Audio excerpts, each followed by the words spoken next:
In the beginning was the Word, sound and breath, heat and flame on tongue. I am diction and verbal depiction. I am a freedom song marching through unhinged lips. I am woman through all of this, birthing a new generation with the breaking waters of what I spit. I am vessel, bending my back as platform that those who you forgot to see can stand. I am what I say I am, and do not apologize. Hey everybody, welcome to Blended Conversations 2022 season. We are debuting with the winner of our last year's Exit 36 Slam, Lady Brion out of Baltimore, Maryland. Woo, give it up. How you doing, man? Hey. So I think first, introduce us to yourself briefly. I'm Lady Brion, born and raised in Baltimore. I'm a spoken word artist. I've been doing it full time since 2014. I'm also the executive director of the Arts and Entertainment District here in Baltimore, Maryland. So that's an amazing undertaking that I'm so privileged and honored to be able to do. But yeah, that's me in a nutshell. She's so modest. She is multiple slam winner. She's so dope. As you'll see later on in the show, we'll show you some videos of her performances so you can be a fan as much as I am. So with that being said, we're going to get right into the conversation. As you know, the conversation is about having conversations with artists about how we are as much alike as we are different, and using those differences to strengthen our relationships and not weaken them. So let's start with your favorite family tradition. Growing up in Baltimore, what is the favorite pastime that you hold dear? Easily eating crabs in the summer with like my aunties, my mom, my girl cousins, like all getting together. I mean, it's not that we don't have no men in the family, but you with the ladies, y'all talking smack, you know what I mean, on somebody's deck, middle of the summer, you got your crabs, you got your corn, your potatoes, like crabs. Is this blue crabs? Yes, blue crabs. I mean, honestly, I'm lying. I don't know. It's whatever the popular crab is. I think it's blue crabs in Maryland. Like the small ones, right? I mean, nah, they're not small. Like we get the jumbo male joints. Like I don't know. I think they blue crabs. I think it's blue crab. I could be lying, but I'm pretty sure like the Maryland crab is the blue crab. But I don't know that we're always getting the actual like blue crab from Maryland, because we get crabs from all over, not just Maryland, but the good kind. Let's talk about art. Does art run in your family? Like, are there more poets? Are there singers? Are there painters? Tell me about that and how you got into this. That is a great question. So interestingly enough, my mother is named after Nikki Giovanni. So my grandmother was definitely a fan of poetry. But I would say there aren't many other poets in my family, but my family is very artsy. So we have a lot of event planners. So they making all the centerpieces, and it's craftsy kind of women in my family, to be honest. A whole lot of them, like so many of my aunts, my mom, cousins, they're very hands-on craftsy kind of people, creatives. My mother also paints. So yeah, definitely a creative family. I think I'm the only literary artist in my family though. But I do come from a family of preachers. So I think that probably has had a huge influence. If you ever hear me perform, it's given preacher, it's given sermon, it's given definitely given that. Yes, and it's absolutely because I was raised in the church, and so I think a part of my performative nature is from the pulpit more than it is from just poetry. So there's a mix, there's a blend there. Definitely. I think that's a perfect segue into video so that you guys can see what she means when it's very preachy. It's very powerful. It's definitely from the diaphragm. You definitely hear her, see her, and she is such a freaking lady. Y'all, check this poem out by Lady Brion. My neighborhood isn't safe anymore. Things are changing. There are intruders invading these borders. I see them setting up shop on every corner, cafes trying to corner the market, slicing up bread and dishing dough, delivering the morning fix like we wouldn't notice. Well, I'm putting niggas on notice. Starbucks is coming for us. And then macchiatos make me sick. Baristas blow me. Coffee beans grinds my gears cause I hear Starbucks is working for the man. And lattes are a part of the redevelopment plan. Cinnamon in the air, daring me to swallow. White lines dividing tar-colored communities till they hollow. Yesterday, I smell cappuccinos in the air, so business suits are soon to follow. Men writing in loose leaf, drinking loose leaf tea, trying to erase me. No love for the cocoa. Lest it comes from a third world country where they got it for the low. Organic chai in place of impoverished eyes. The Wi-Fi is free. A small fee while they gentrify your community. Trading in your mugshots for mugshots, but who could be mad at pumpkin spice? The hood is at its boiling point and they just want to put us on ice. The type that will milk a mocha city white and sugarcoat the strife. Steam rolling the heat while steam milk foams on heat and espresso. Soon you'll be black surrounded by white. Domino or get delivered to a new postal zone like dominoes. They've come to cut off the competition and decaf the legs you standing on. The shorty in the logo looks like white supremacy. Whipped cream on a brown brew is their idea of diversity, which is to say, whites will always come out on top and people of color forever at the bottom. Heated, tell me, why our communities always dark, dismal, and depleted? Yo, for real, fuck them cups of joe. And them $5 paninis with their tomato, mozzarella, and pesto. See, there is leverage in the beverages. So beware of the caffeine, because you see a Starbucks pop up, and you know the developers are coming.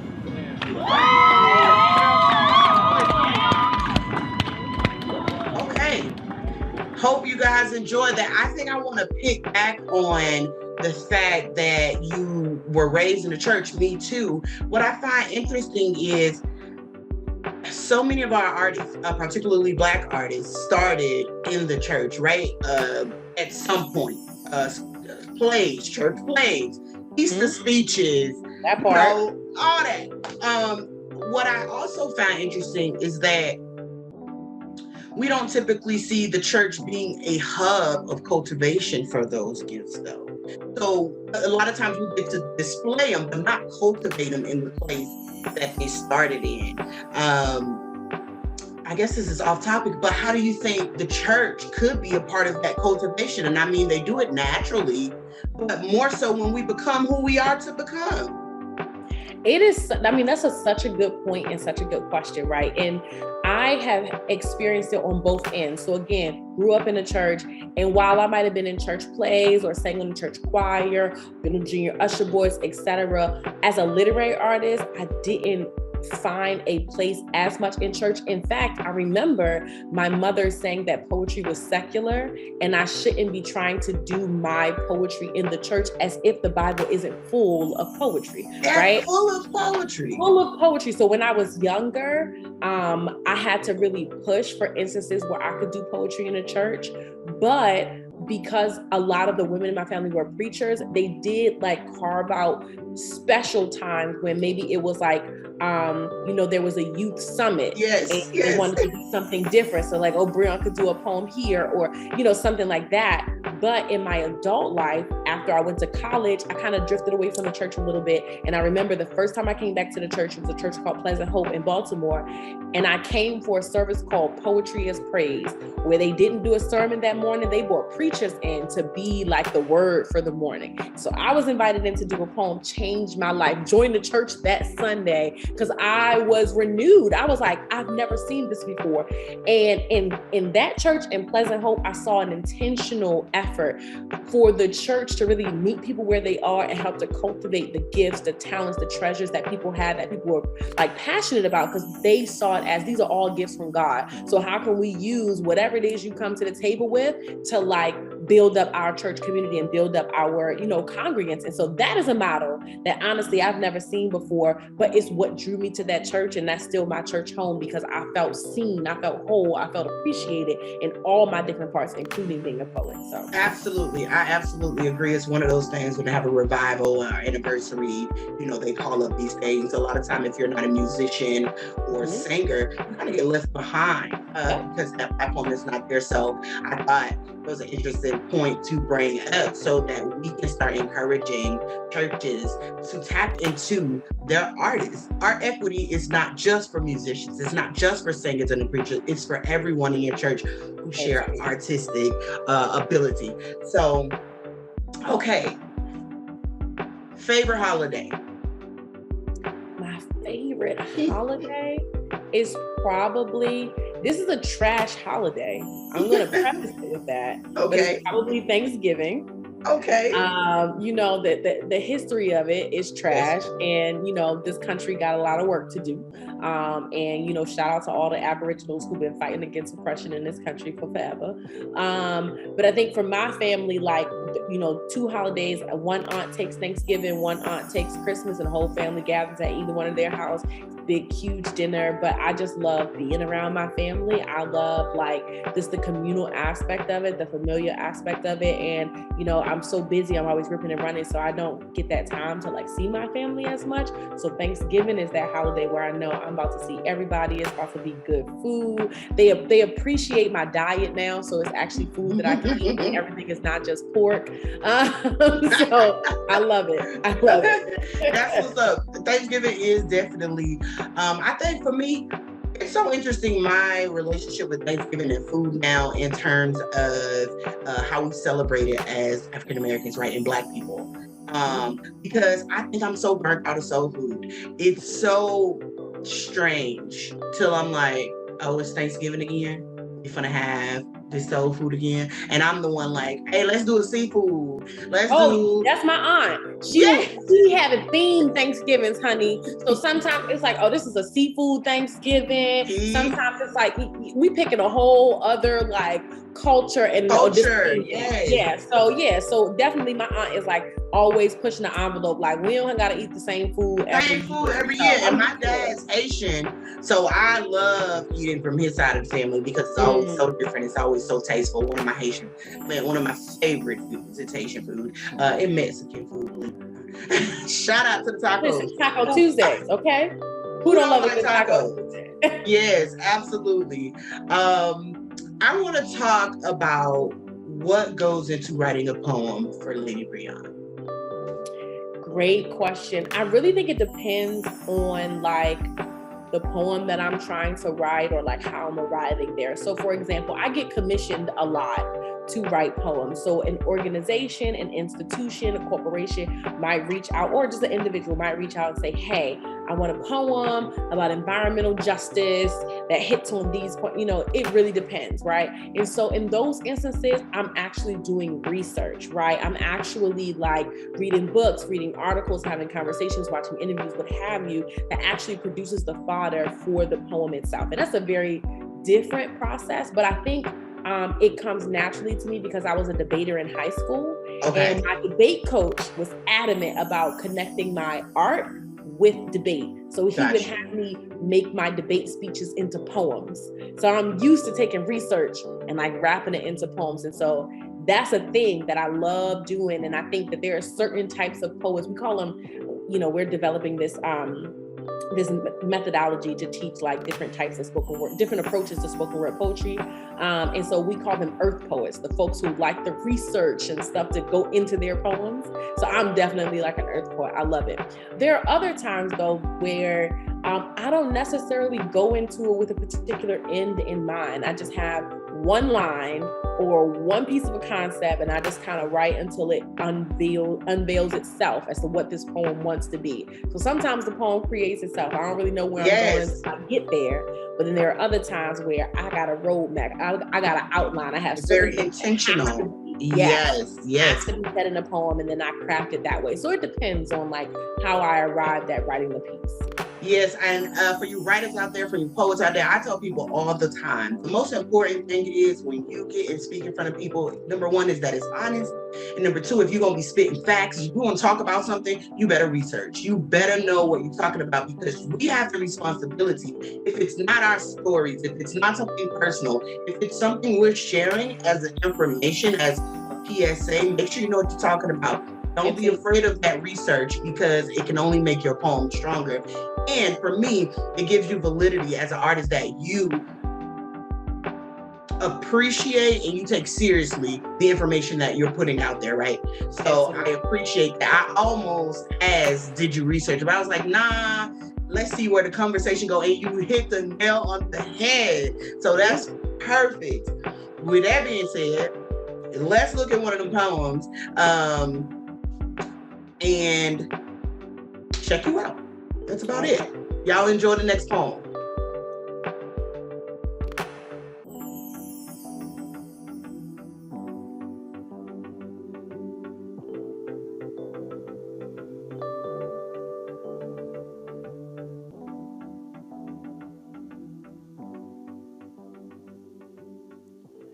My mama got a sugarcane smile. Southern sweetened iced tea, hint of lemon in her kiss. My mama loved me like home-cooked meals.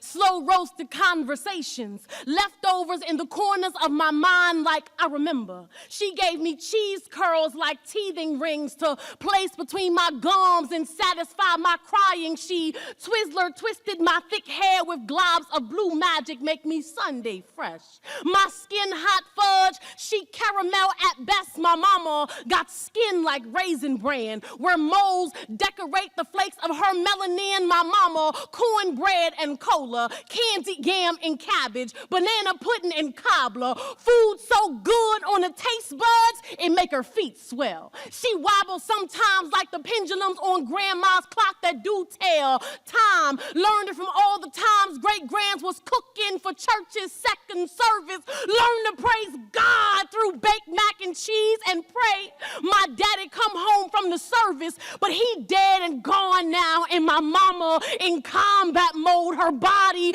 covered with infections like chocolate-coated candies, sugar level 501, which is to say, she got stroke caught in between her teeth, A1C14, veins constricting, then collapsing like salivating glands when you taste that cheesecake that's too rich and saccharine. My mama so sweet, it's sickening. They had to cut cysts from out her breast like she had cavities within her chest, and I'm scared that if she don't water down the syrup in her spirit, they will amputate her limbs and ligaments, leaving her bitter to the taste. All sour in the face, where salty tears replace the stars that twinkle and burst in my mama's iris. My mom is hot cocoa when my soul grows cold from all the pain in this world. All gummy bear dimples and a heart made of pecan swirls. My mama, she got a crock pot type hug, the type that fills the house with aroma. My mama fill me up every time I'm around her. My mama is a recipe passed down through generations, and I just pray my children will have full plates before she is called to grace. Amen. Pray her eyes will not be candied wrapper shut before she ever has a chance to meet them. But my mama, she be stubborn like Jawbreaker sometimes. So I sit waiting, making pools of apologies, hoping she will forgive me enough to take care of herself, because this ain't no Candyland's child's play. And though disease is hard for anyone to swallow, this ain't no sugar pill placebo, because we know diabetes, it will not just go away and still. My mama be like, baby, everything gonna be okay. My mama with her smile made of sugar cane is I just can't help but fear her decay. All right, we are back. So talk to me about the Black Arts District. Absolutely. So Maryland as a state has about 29 arts and entertainment districts across the state. In Baltimore, we have 4, right? The Black Arts District is the newest of all of the arts and entertainment districts in Baltimore. But what is very unique about our arts and entertainment districts is it's the only one in the entire state and one of few in the United States that is directly designed to support, celebrate, and promote Black people and Black cultural production as our work, right? We recognize that, racial discrimination and the history of systemic racism means that Black people, no matter how we show up and navigate in this world, are often marginalized, are often, relegated to an afterthought, and artists are no different. And so we want to make sure that Black artists are being supported, are being, thought about intentionally, are being woven into the fabric of how Baltimore City in particular is operating. Like, how can we make sure that we really have a fighting chance? And you don't have to go to a city like Atlanta. You don't got to go to New York. You don't got to go out to the West Coast to have a viable artistic career. And so it's really about, cultural equity in this city, and really about building an institution that is for us and built by us. And when I say us, I don't just mean Black people, I mean Black artists. And so that's our work. For us. Exactly. Yes. That's amazing. I think that's amazing. I think the work you're doing is incredible. I think it's a model.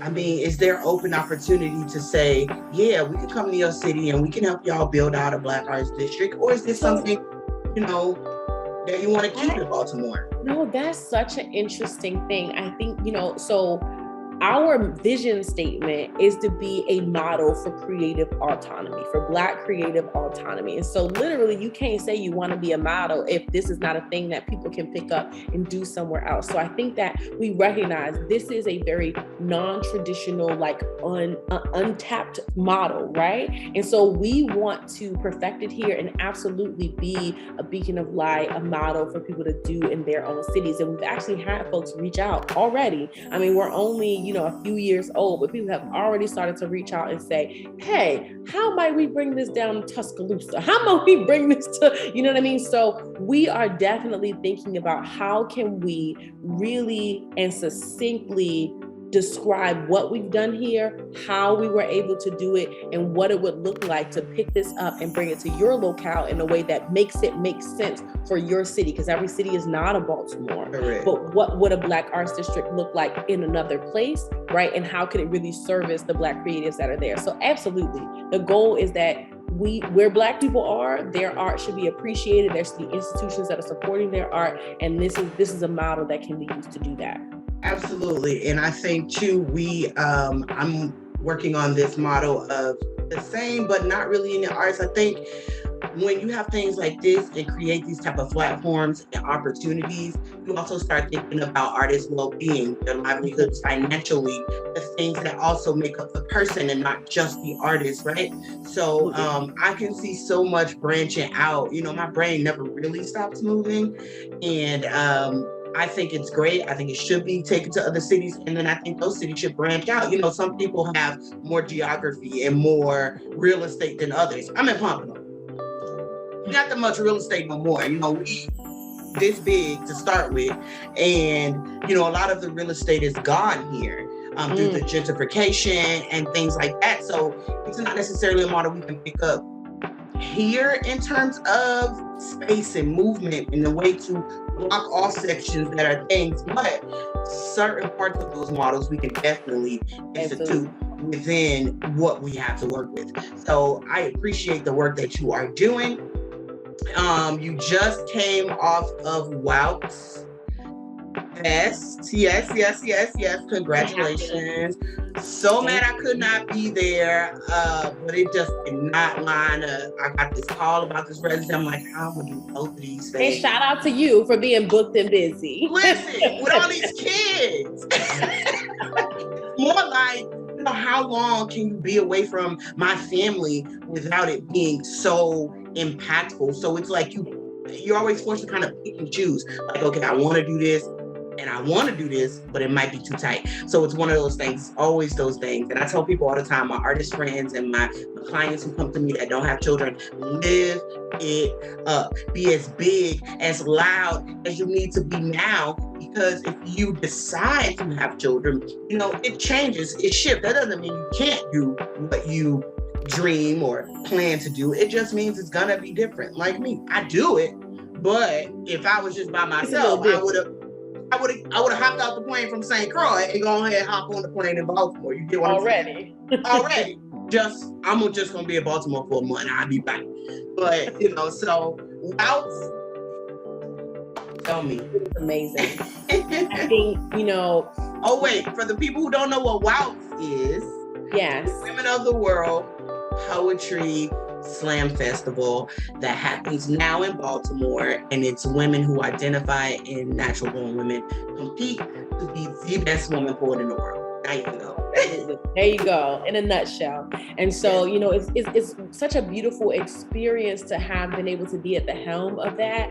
I think, I didn't recognize it was also a space that I just needed to be in. And to be surrounded by so much divine feminine energy, all of these sisters just loving on each other, connecting, networking, building, just having a good time, sharing their truths, sharing their stories, like just getting free. It was such a beautiful space to be in. And I think, one of the things that I would say a lot of people actually said to me once it was all said and done, like, thank you, because no one knew if this community was going to be able to continue. Because for those of you who don't know, it was in Dallas for a number of years. It was curated by, one particular woman down in Dallas. And so when she stepped down, because this work is a lot, right? It was like no one was grabbing to take the helm. Nobody was trying to, keep the festival going, but it's so necessary. Like Woutz Fest is such a necessary space because it is so easy to find spaces that are male dominated. Women feel ostracized, women feel silenced, women feel uncomfortable sharing particular stories or choose. There are all kind of different experiences that women go through in these spaces. And it's like, no, we need to have a space carved out for us, by us, where we can be authentically ourselves. And Absolutely. I think that's how art is.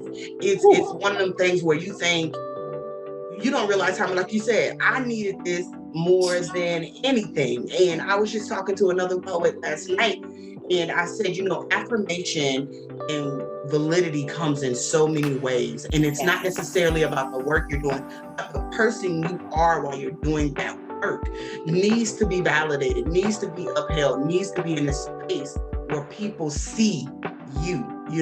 So I think for me, my first walk, I was a little concerned. I'm like, all these women, and I've always been a lot more comfortable with guys. I was tomboys, I was an athlete. I'm not what I would consider necessarily a very feminine woman. So it was when I decided to go, I was like, okay, all right, I'm gonna go and I'm gonna see how this is for me. And one thing I did that you mentioned that I did love, it was being in a room and hearing all these poems that you can relate to and feel safe enough to be like, yeah, me too. Or, yeah, I remember when, or come here, let me give you a hug, because I get it, because I'm woman, because we share that feminine energy, no matter how feminine it is, it's there. It's necessary to be cultivated. So, and that's one thing about Woutz that I also love, because I think that it's easy to make that assumption. Oh, this is for a particular kind of woman. The Woutz is for any woman, no matter how we navigate the world, no matter how we show up, no matter it's however we show up is for you. If you identify as a woman, if you navigate the world in that space, even if, sometimes your sexuality is fluid, sometimes the gender might even be fluid, but like if you identify with Women of the World Poetry Festival, then it's for you. Like, and so you find all women of all sorts, right? Natural born or not, in the space. And that is also a beautiful thing, because there's no blueprint for what a woman is supposed to look like, operate, sound like, whatever. And so Woutz is a space that's like open to all of us in all the ways that we show up. And that's what's so beautiful. And definitely. And you learn so much about yourself in the process, in your moments of maybe even being uncomfortable with any of the things you said, unlearning what you think things are supposed to be, learning how you respond to different things and either correcting that or embracing that. I've met some of the greatest people I have. I just agree. When I first went, I've been a couple times, it was just like, okay, I did not really get that at first. But once I was in that space, I was like, okay, That I get, that I understand. And that's what I love about poetry. A lot of times that's what it is. Okay, I didn't really think about it like that, but that I get. Absolutely. Yes. So before we go, we're going to show one more poem from this amazing, amazing woman, from this powerful poet, individual, friend, supporter, producer, all this stuff, CEOs. This girl is badass, period. So enjoy the last poem from Lady Brion.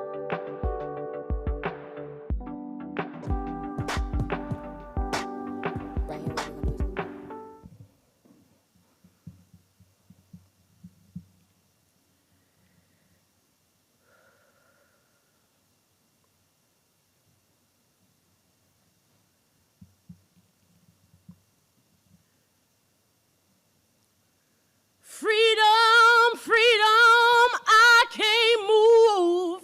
Freedom, cut me loose. Yeah. Freedom, freedom, where are you? 'Cause I need freedom too. And I break chains all by myself. Won't let my freedom rot in hell. Hey, I'ma keep running, 'cause winners don't quit on themselves.